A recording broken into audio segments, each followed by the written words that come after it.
Okay, hello everybody, my name is Johan. I'm from TU Delft, and yeah, so looking back at the analogy of somebody sitting on a rocket, that was a C++ programmer. Um, it's actually a dangerous job. And so we're trying to make that a little bit easier using the framework we call Fletcher, which is based on Apache Arrow and on a lot of the technologies that we've seen today. So I'm not the only person doing this. I also want to give thanks to my people helping me with the development. They're on the left, and we also have a lot of support from our supervisors at TU Delft and also from IBM and Xilinx. All right, so what I want to talk about is we very often we talk about heterogeneous hardware, or when we say heterogeneous computing, we immediately think about GPUs or FPGAs next to a CPU. But actually, in software, there's also a lot of heterogeneity. So, oh, wait, I gotta remove this. There we go. Okay. That was a little error that was still stuck there. Okay, so we have a lot of different languages. So we can have compiled languages like C++ and Fortran and Rust. We can have languages that run on virtual machines, like the Java virtual machine, like Java and Scala. And we can have languages that run on interpreters, like Python and R. And all of these languages have some sort of way of, especially the bottom two types, they have some sort of way of increasing the performance. So the virtual machine-like languages have just-in-time compilers. These interpreters have a very strong integration with native libraries. So there's a lot of heterogeneous software going on nowadays, especially in big data systems. So what do we see? These big data systems are becoming increasingly heterogeneous. So that's not only on a hardware level, because we all know we're adding GPUs, we're adding FPGAs to it, but it's also on a software level. So one example is if you look at a popular project called TensorFlow and Spark. It's running a Python program. That's the program you are writing as an application developer. But it's actually using NumPy in the background, which is written in C, or is using a C core. And then it's running CUDA programs on a GPU, and that's running on top of Spark, which is written in Scala and Java, running on a Java virtual machine on a CPU. So that's a very heterogeneous system. And this is already a very widely used system and it works well, but it also brings some challenges, and also challenges that you will see as FPGA developers when you try to integrate your FPGA accelerator with these systems. So to sort of illustrate this, let's look at the data. So one question that you have as an FPGA developer, especially when you have something like CAPI, yeah, you can get an address, right? So where was the data? You have to give it an address, your accelerator. But that's not so trivial to answer in many of the cases for different software runtimes. So for C++, for example, or for all of these languages, let's look at a string. So what does a string look like in memory? So for C++, we have a little structure in which the actual string resides in memory. So we have the string size, we have a little pointer to a character buffer. But in the C++ standard template library, for example, that character buffer can be either an internal character array in that same memory space or contiguous space as the rest of the fields, or it can be some externally allocated character array. So for Java, it looks different. So there's a JVM object header, because the Java runtime requires all the objects to have this header, so it knows how to do garbage collection, for example, or other stuff. Then Java stores strings with UTF-16 characters, and adds some additional fields to it. One being a reference, as they call it in the JVM, to that array. So that's also somewhere else in the memory. So Python has a variable length object header. So that object itself is of a variable length. and then it has a hash for the string and some state for some other mechanisms, and then the characters follow. So these are 3 different ways of actually representing the same type of data, but there's an additional bunch of metadata added to that data that in general we don't really care about as programmers, let alone as FPGA developers when we want to work on this string. So on the right, you see how I would like to, as an FPGA developer, how I would like to receive my string. So I would like to receive that string as 2 streams. So one stream is a length stream, and the other stream is a character stream. No? Okay. We can talk later. Why not? Maybe. So this brings a lot of well, sort of a challenge, because we have to first of all, whenever we write an application in some language, in that application's memory space, that string doesn't look like I want to receive it on my FPGA. And so we have to do this thing that we call serialization. This is not only a problem for FPGAs, but it's in general a problem, of course, even if you want to send a bunch of objects over the network, or if you want to store them to disk, right? So what do you have to do when you serialize? So you have to suppose you have a collection of objects in memory. Oh, you guys don't see my mouse? I have to move probably. Okay, there we go. So you have a collection of objects in memory, and then so these objects can consist of some pointers to other fields of the object, and so you have to traverse. If you suppose you want to send over all the fields, you have to traverse all the references. So you pay a lot of memory latency in the worst case, and then you have to copy all those fields into some intermediate format that everybody understands, or both sides understand.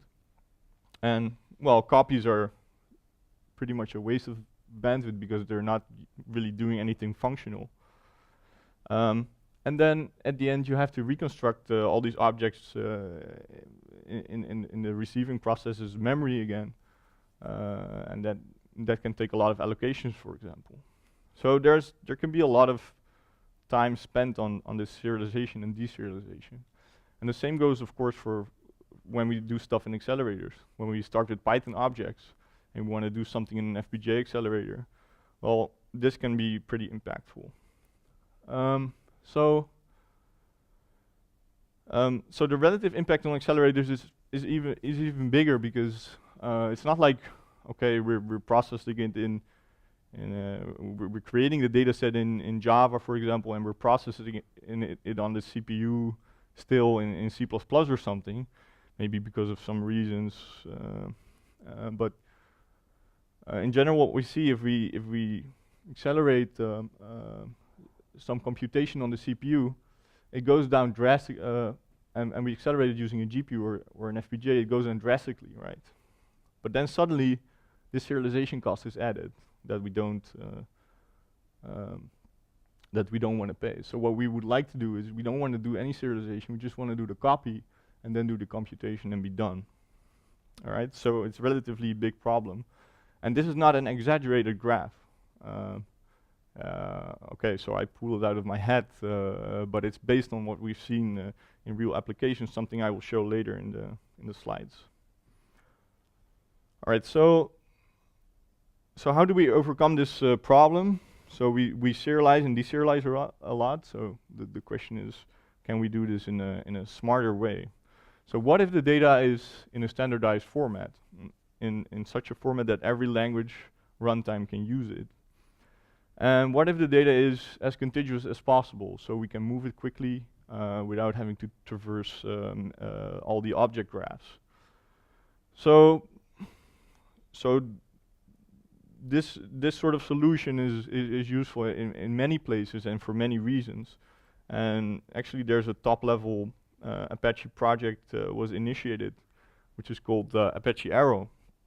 And Apache Arrow tries to deal with this problem of serialization. So normally you have some big data application that's running on top of Spark on the JVM. Whenever you want to run a Python tool on it, you have to serialize, deserialize. Whenever they store some stuff on offheap, memory to prevent garbage collection in the JVM. You have to serialize, deserialize when you want to work with some native library, etc. All right. Also, when you want to do FPGA acceleration, you have to serialize, deserialize, and make potentially multiple copies of that data. So what Arrow does is it says, well, let's just create that data set in a big shared piece of memory. And we do it in a format that is standardized, and then we provide libraries to all these different runtimes to interface with that data. Of course, there can be a little bit of overhead added to it, but hopefully, because it's so heterogeneous of a context, the benefits are bigger than the costs. And so, yeah, they call this a common data layer. Now they've been doing some choices there in that project. So one of the things is that they want to make it hardware friendly. So they have a columnar format for tabular data. I will go on the next slide. I will show a little bit more what that means. But that helps to, for example, iterate over data using SIMD instructions. It helps with to reduce cache misses, etc. All right, so the thing we did was we added a little layer here next to the Arrow libraries themselves that makes this shared data set available for FPGA. So that means that when we use Apache Arrow to store our data set, we don't have to pay serialization overhead anymore at all when we consume this data using the FPGA. So let's take a little look at a bit convoluted slide here, but I will try to guide you through it. Let's suppose we have this table here. So it's all mainly for tabular data. We have this table here. We have a column of some floating point numbers. Maybe there's some nulls in there, so there's no data for that entry in that column. We have some strings, and we have some structures. And so the way in which Arrow works is it doesn't put the metadata on the object itself or on the row itself or whatever. It just puts the metadata on top of the whole data structure, and it will explain how the data what the data looks like, what the data means, in a thing they call a schema. So this schema has the schema for this table here has these three columns here named as A, B, and C, and then we have the types behind them. Right. So a string is just a list of characters. And so through this, so the schema can be quite complex. So it can have nested lists. You can put structs in lists. You can put floats in lists. You can come up with all sorts of combinations here, and they also have dictionaries and other stuff that that you can do with it. But in the memory, it tries to make everything as contiguous as possible. So fixed width types like these floats, they're stored in a contiguous C-like array, which they call a buffer. And then multiple buffers can result in a combination of buffers can become an array, what they call an array. What actually is a column here in this table, they call what they call a record batch. All right, so because this column allows the data to be nullable, they also have a second buffer here for what they call a validity bitmap buffer. All right, so but all these things that you can work on are contiguous, and all these things that you can work on are contiguous. So it's as contiguous as possible. So for the strings, all the characters are in one big buffer, and then you know, there's a second buffer saying where each string starts. So this is quite nice. It's nicer than having lengths to have offsets, so you can start in parallel processing the strings that are in this character buffer. So also for structures, you just get two buffers like that. So through the schema, you can discover where the data is in memory and what it looks like. Okay, so then now we can pass the address to the accelerator. All right, so we thought that was very interesting because it would solve our serialization problem. But at the same time, it offered us some extra opportunities for FPGA accelerators. So it's quite hardware friendly, as we've seen. It's a standardized format, so if you know the schema, you know exactly where the data is. It's contiguous and columnar, so we can iterate over columns in a streaming fashion. That sounds good for FPGA. And we can use that to do maps, reductions, filters, etc., which is operations that are often used in big data systems. It's a parallel accessible format, so we can do both streaming and can process stuff in parallel. Again, for the same sort of reasons. And so this made us believe that we could generate easy-to-use hardware interfaces automatically for this based on a schema. All right. So normally, when you develop for an FPGA, if you do an HDL flow, you will be attached to this big white bus, and you get a cache line, right? But somewhere in the cache line is actually the data that you want to work on in that instance. So you have to do all the logic to reorder the data, to combine these data structures, like with the offsets and everything. And so we thought, well, we can actually generate that and just deliver the exact streams that the people that developers have expressed through the schema. Those streams we can deliver immediately after generating that structure for them. And so that's what we did. So this is the architecture of the framework. We call it Fletcher. So Fletcher has something to do with arrows, and F was for FPGA. That's why it's called like that.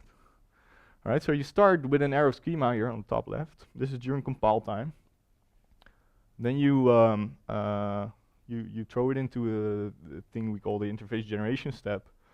You get a HDL template, and then you can still do your accelerator design however you want. Then the interface sources and your custom sources, they go into synthesis, place, and route, and this becomes your FPGA design, right? Where the green thing is an interface between the host memory and actually the streams that are exactly the same data types as you've expressed to the schema to your hardware accelerated function, as we call it in our framework. Now, yeah.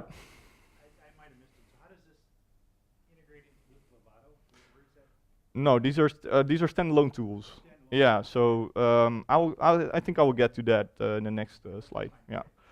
So so during runtime, the only thing you have to do, or well, any programmer actually that Arrow, well, in any programming languages that is supported in the Arrow project, you can now build these data structures and you can feed them to the FPGA without this serialization overhead.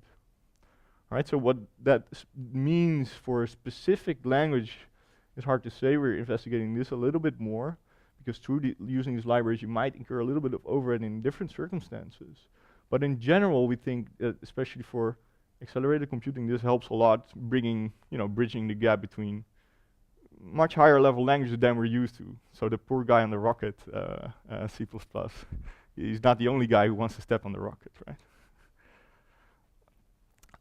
So we have a bunch of runtime libraries to support just throwing data sets created in Arrow at the framework, and it will do this passing of addresses and stuff automatically for our interface to work properly with those buffers.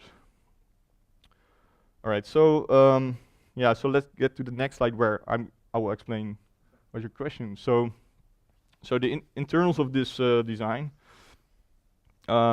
Everything is based on some streaming primitives that we did. So we have all the registers for slices, the splitters, etc. And so we created these to be vendor agnostic.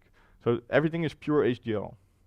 Right? So there's no need to integrate any of this with tickle scripts or whatever. So it actually works in GHDL. It works in QuestaSim. It works in XSim. So other parts of the runtime engine work with the PSLC, hopefully soon with the OCL. We've also done some builds in Quartus just to try it out. So that is one advantage we think. So more of the internals. So using these streaming primitives, we've built up what we call the buffer reader. So every arrow buffer gets its own reader or writer, because we can also do writing. And then combining these buffers in a specific way that we can derive from the schema, we can create what we call column writers or column readers to write or read a whole column in a table. And from there you can do a whole table, of course, if you combine those.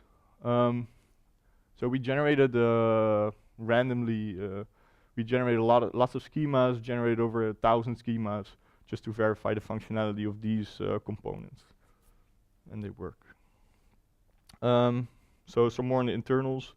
So for example, if you have fixed width data with a validity bitmap, like we saw in the example table, we get two of these buffer readers, one for the validity bitmap and one for the actual data, and then we synchronize them, and those become two streams that go to the user. So the user will see, this data is valid, and it's so that's not the handshaking valid signal, but the data validity signal. And then they will get exactly this data type. And they can also specify some more stuff, like they want to have more elements per cycle or something. So we can also do variable length data. Then we just instantiate the two buffer readers, for example, where the one that is going to read from the offset is going to get calculated into a length, and then it will generate a command for the second buffer reader. In this case, we can read, for example, strings. And we also have, structs are really easy to do. We just have to synchronize the output of two column readers, because that's how they store it. And so this might seem a little bit trivial, but at the same time, you have to remember that you can create lots of quite diverse schemas, so very very deeply nested with lists or stuff. And so all of this is generated automatically within the HDL itself.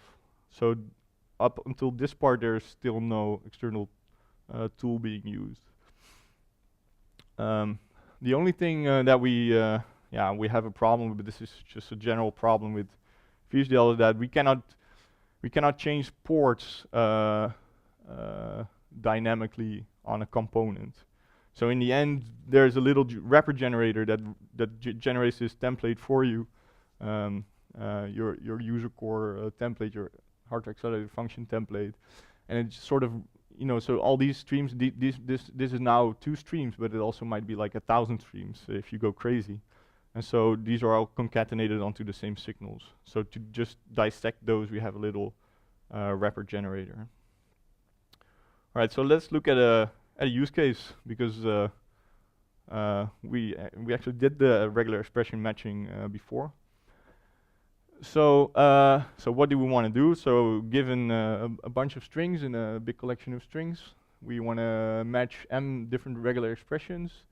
And so we count the matches for each regular expression. For example, if we're looking for this regular expression, then it's going to match on a specific string here. So you can imagine doing some analysis on how many times somebody tweets about a specific animal or something. And so we did the design here. So I think the most interesting one for this summit is the one on the right.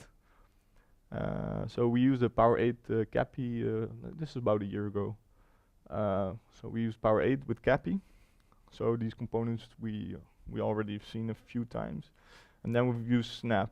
So one of the major advantages for us using Snap is that we get that AXI interface, which is very common in FPGA design. I think probably the most common bus nowadays if you want to connect IP. And so we have a little layer that we have our own internal bus system, but that we have a some glue logic for AXI.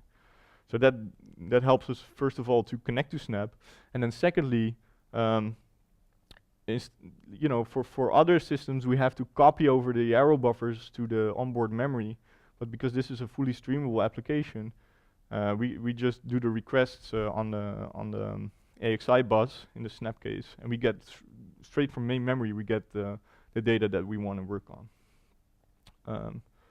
And we use virtual addresses, so that is a big advantage. We don't have to make a copy on the onboard memory. So then this goes to our our custom interconnect there. And then it goes into the column readers, and each of the strings goes into multiple regular expression matchers in parallel, and then we have in the case of here we have 8 of them, 8 of these units doing 16 regular expressions each. And so you can see that it's hard for a CPU to beat this. But one part was about the serialization, right? That would kill the performance. So I have some measurements for that. So we did it in 2 languages. So we started with both Java and C++. So first of all, we measured just the performance. This is on a Power 8 machine. So we measured the performance to match these regular expressions on in Java. And using all the hardware threads that were available to us, I think one core didn't want to give us more, so it's 152. We did it for C++, and we can see, well, that's a bunch of seconds there. It's a bit hard for me to read it from here, but it's more than what the FPGA would do, of course. So this is what the FPGA did when the data was already serialized into that Arrow format. Oops, that was a little bit too fast. And so if we started to put the data not in the Arrow format, so we did it in Java's own way, doing a vector of strings or something, and in C++ the same, we first had to do that serialization. And so you can see, well, if we first have to do that serialization from those languages, we're not even faster anymore than what the CPU itself can do, right? So if we have to pay this overhead, there's no point in accelerating that function anymore, because the serialization is just gonna kill all the performance. Well, here are some throughput numbers, but we have little time left, so I will continue with a hands-on example. So what do you have to do? We have a couple of examples in our repository. So one of them is just to do a simple sum. Suppose you want to add all the integers in a column, so some weights or something, and you just want to accumulate them and get some value. So what do? So the first step you do is you generate a schema. Well, in our examples we use the C++ libraries for Arrow because they're the most advanced at the moment. But yeah, you can also use any of the other languages as soon as they have all the functionality that you'd like to do that. So for some languages that's already there. Oh, I lost the mouse again. Oh, anyway. So so you can add some metadata that is specific to our framework. Some stuff like how many elements per cycle you want to get, maybe some extra stuff in general, like how many MMIO registers do you want to have to pass some configuration parameters. And then you save that schema as a flat buffer file, but it could also sit on top of your data. So then you throw it in that wrapper generator. So that's just a little tool here. And you say, well, that schema has to go and become an FPGA design where the streams that are available for me as a developer are exactly like that schema tells it to be. So then, so we have 2 types of top levels that it can generate. So one is for simulation, so that's a pure HDL thing. You can use it in any simulator, but we also have one for AXI because that's a more practical thing. It's compatible with baseline projects for CapUSnap and Amazon's system. So then the third step is to implement the accelerator kernel. So in this case, you get 2 streams. One stream is to send commands to the column reader to say, well, which range of data do I want to get? And the other stream is the actual data. So this is all of it are streams, right? So even this command stream, you can stream in multiple commands at a time. So then at the end you have to do the finishing touches, which are relatively normal. So you have to simulate, debug, place, and route. And then at the end you just have to wrap around our runtime library. So you can set you can easily set MMIO and read MMIO, and eventually you want to throw your Arrow record badge at the runtime, and everything is executed automatically.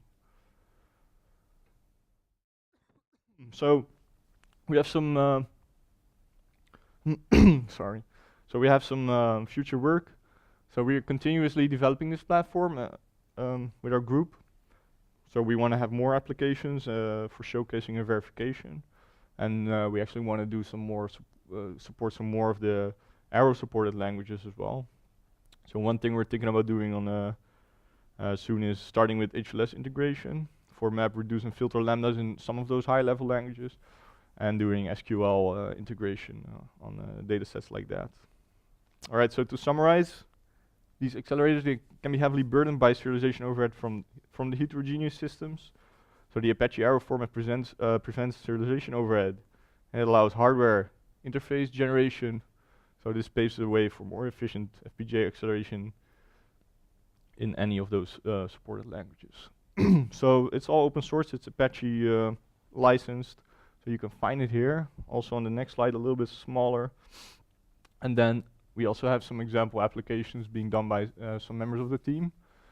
So the regular expression matching example is there. Also the simple sum, of course, to get started. With Cappy 2.0, we did some tests. We got 11 gigabytes of write bandwidth to an Arrow data structure. That's not something you're gonna easily find from a Java or Python application. And we did some implementations for positive arithmetic. So this is, I think, relates a little bit to the comments of Patterson and Hennessy that we saw this morning. So thank you for the attention. Any questions?